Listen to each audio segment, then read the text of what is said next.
최근 생성형 AI가 사회적 이슈가 돼서 기업, 기관, 학계, 실생활에 적용되고 있는데 그 혁신과 빠른 속도로 전 세계 다양한 분야에 영향을 미치고 있죠. 특히 거대 공룡 IT 기업들이 계속해서 AI를 출시하고 있는데 그 중에서도 챗 GPT로 대표되는 이 생성형 AI는 이미 저작권을 비롯한 다양한 부작용에 노출되고 있습니다. 연구 계획서를 검토해달라는 컨설팅 요청을 많이 하는데요. 근래 이상한 연구 계획서를 두어 편 본 적이 있습니다. 이 주제는 그럴싸한데 글의 흐름이 매우 부자연스럽고 말이 앞뒤가 맞지 않는 거예요. 연구 계획서에서 인용된 참고 문헌을 제가 검색을 했더니 세상에 없는 논문이었고 또 다른 선행 연구, 인용된 선행 연구를 찾아보니 70% 이상이 존재하지도 않는 논문이었습니다. 검색해 보지 않으면 정말 속아 넘어갈 정도로 뻔뻔하게 진짜 선행 연구가 있는 것처럼 인용해서 작성을 하고 있는 거예요. AI로 작성한 연구 계획서였던 거죠. AI가 서론, 이론적 배경, 연구 방법, 예상 결과 이런 것들을 그럴싸하게 기술해 주니까 인용까지, 거기다 또 인용까지 해줘. 그러니까 AI의 지나친 믿음에 의존해서 확증 편향이 발생하면서 생각의 시야가 좁아진 겁니다. 그런데 연구 계획서를 AI를 해서 했다면 잠깐만 정신 차려서 몇 번을 재확인해 보면 엉망이라는 것을 깨닫게 됩니다. 최근 국내외 학술지에서 투고한 논문 중에서 AI를 사용한 것으로 밝혀져서 논문의 철회 건수가 급격히 증가하고 있다고 해요. 실제로 2020년 1월부터 2024년 2월까지 발표된 95만 편 정도의 논문을 분석한 그 미국 스탠퍼드대 연구진에 따르면요. 대규모 언어 모델, 즉 LLM을 사용하는 논문의 수가 빠르게 증가하고 있다고 해요. 발표 후에 철회되는 논문 수도 급증하고 있는데요. 세계적 학술지죠. 네이처가 지난해 전 세계 과학자들이 제출한 연구 논문 중에서 10,000건 이상이 철회됐다고 합니다. 대부분의 권위 있는 국제학술단체나 저널에서는 AI 도구를 저자로 표시하는 것을 인정하지 않고 있고 윤리적, 법적 이유로 인간만이 저자로 표시될 수 있다는 점을 분명히 명시하고 있습니다. 국내 한국연구재단의 보고서에 따르면요. 연구 개발 수행 과정에서 챗 GPT와 같은 AI의 활용이 급증하면서 일부 학술지나 프리프린트, 그러니까 프리프린트는 논문 출판 전에 연구를 공개하는 거예요. 이 프리프린트에서 GPT를 저자로 표시하는 것을 허용하는 사례도 이제 등장하고 있다고 해요. 그런데 AI 도구는 연구 결과물에 대한 책임을 질 수 없고 법적 인격이 없기 때문에 저자가 될 수 없다는 것이 유수 학술 단체들의 입장인 겁니다. 즉, AI 도구를 학문적, 윤리적, 법적 측면에서 창의적 주체로 인정받지 못하고 인간의 보조 도구로만 인정받고 있다는 겁니다. AI 활용 관련 연구 윤리에 대한 주요 학술 단체의 공통적 입장은요.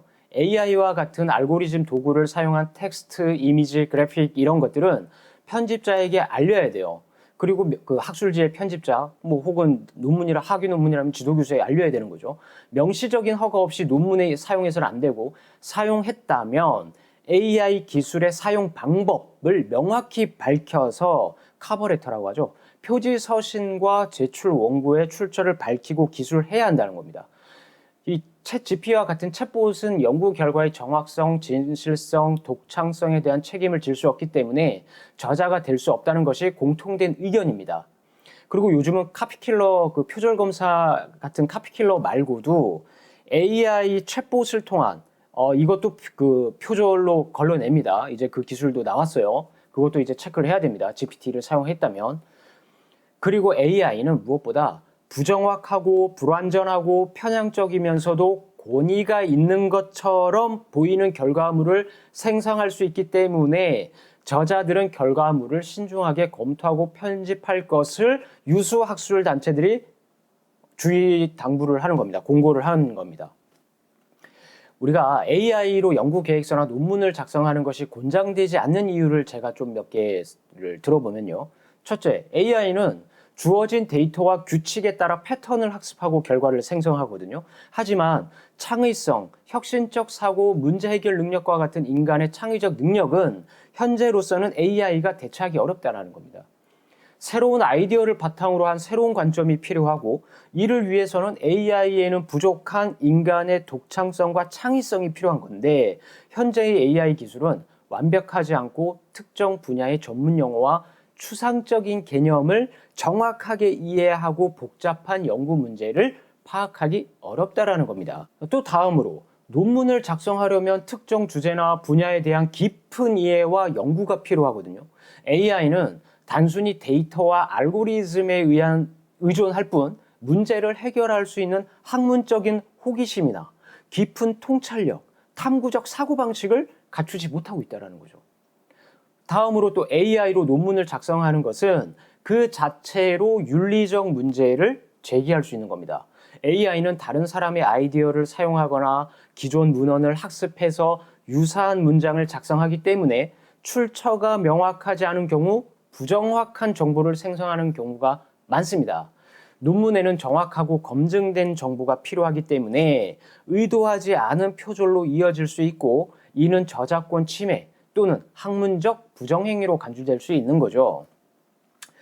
그리고 AI는 개별 문장이나 이 단락을 일관성 있게 생성할 수는 있겠지만, 논문은 여러 주장과 증거를 일관되게 연결하고 논리적으로 구성해야 합니다.